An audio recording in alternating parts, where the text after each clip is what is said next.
I John Coley yang kami blog Pentecostal Noveni di mata aktivitas aku dia cengai yo sekarang orang berdoa siamana juang kui nek kayat berikat jago masih siapa boti siamana ko cengai sekarang hai kau now so कौन की भी पुत्र है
Za nên là em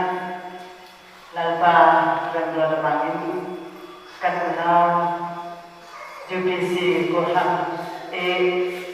CYD Pentecost Jut Department lang namin meeting tam dan pwede natin din namin lang po ang sila sa ikatuloy kan lang kaya ni dito kaniya Jut ganti agami lalpayan khóc tập việc cần mà cần muốn là cần là thế nào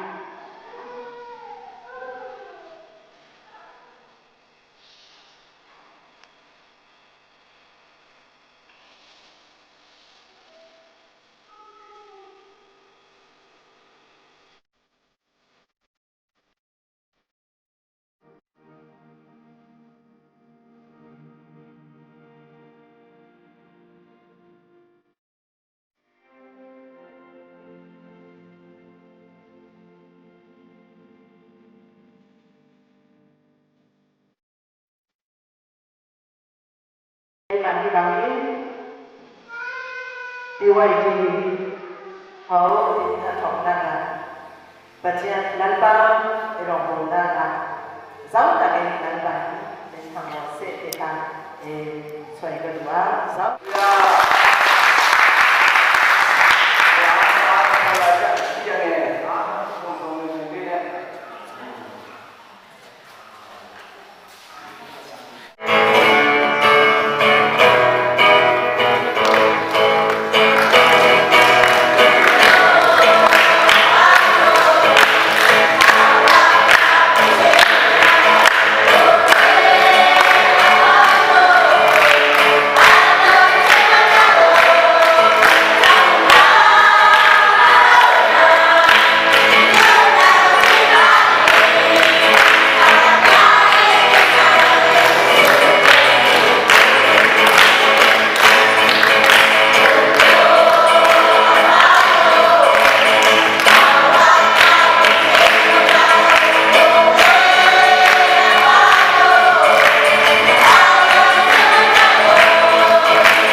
Terbaik aman disebut punya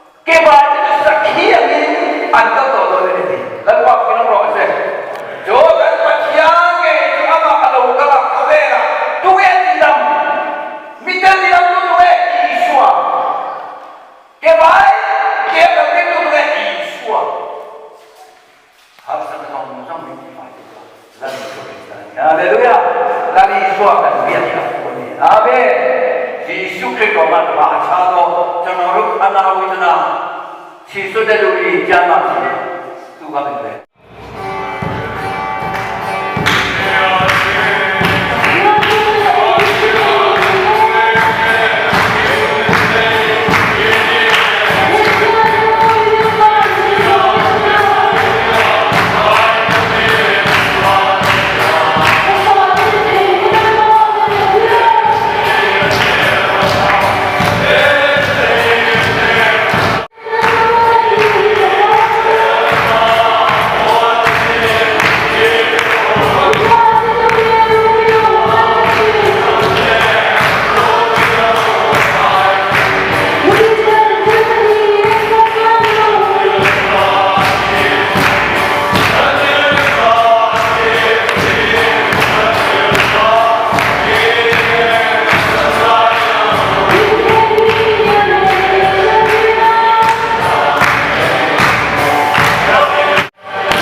Satu beka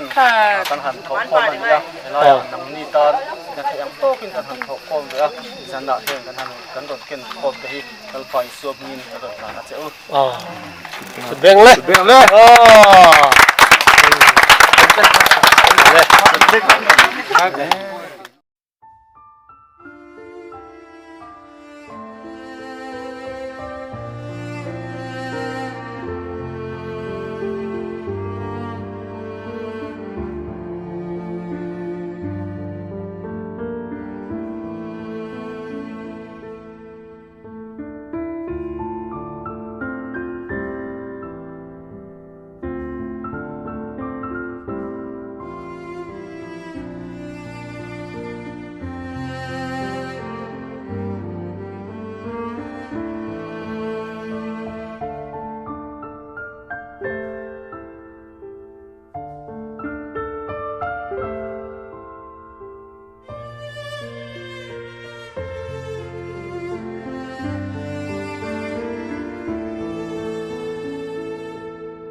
không nó hùn mò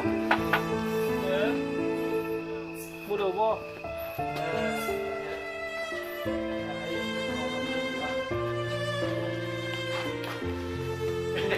so một chút đó thì